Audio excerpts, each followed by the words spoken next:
द्वापर युग में पांडव वनवासी का जीवन जी रहे थे और महाकपटी दुर्योधन हस्तिनापुर में एक राजविलासी जीवन जी रहा था। एक दिन महर्षि दुर्वासा अपने शिष्यों के साथ हस्तिनापुर अतिथि बनकर पधारे थे। दुर्योधन ने काफी अच्छे तरह से उनका आतिथ्य किया। इसी पवित्र कार्य के बीच दुर्योधन ने अपने मामा शकुनी के साथ मिलकर पांडवों को परास्त करने की एक नई योजना बनाई।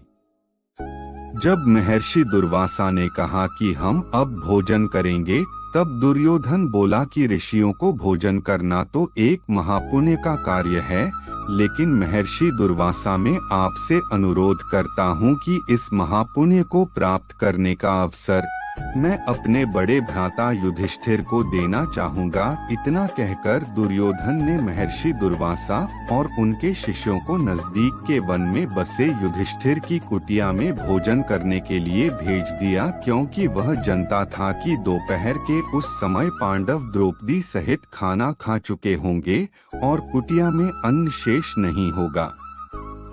कुछ ही समय में महर्षि दुर्वासा अपने शिष्यों के साथ पांडवों की कुटिया के सामने थे। वहां युधिष्ठिर ने उनका बड़े आदर के साथ स्वागत किया। महर्षि दुर्वासा ने युधिष्ठिर को दुर्योधन के साथ हुआ अपना वार्तालाप बता दिया और कहा कि मैं और मेरे शिष्य स्नान के पश्चात भोजन ग्रहण करेंगे।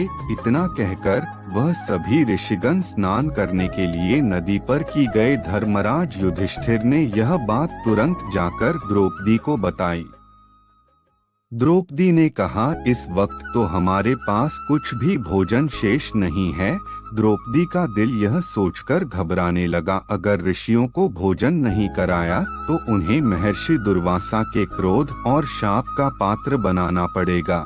उस कठिन घड़ी में द्रौपदी अपने मित्र सखा कृष्ण को याद करने लगी। उसी वक्त लीलाधर कृष्ण ने द्रौपदी की कुटिया के अंदर प्रवेश किया। उन्हें देखते ही द्रौपदी उनके पास दौड़ती हुई गई और उन्हें अभिवादन करके अपनी समस्या बताने लगी।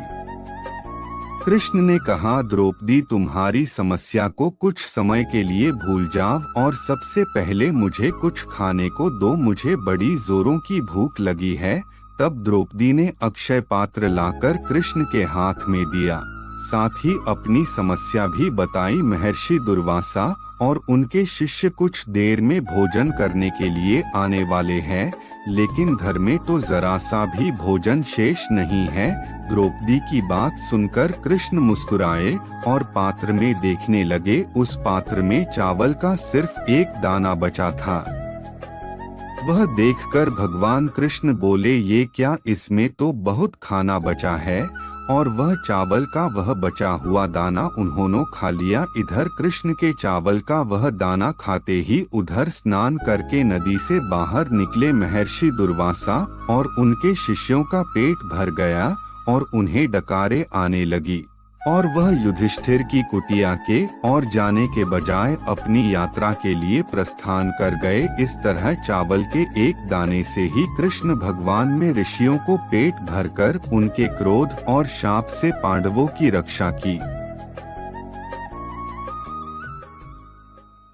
दोस्तों, अगर वीडियो पसंद आई हो तो प्लीज वीडियो को लाइक शेयर करें और चैनल को सब्सक्राइब जरूर करें।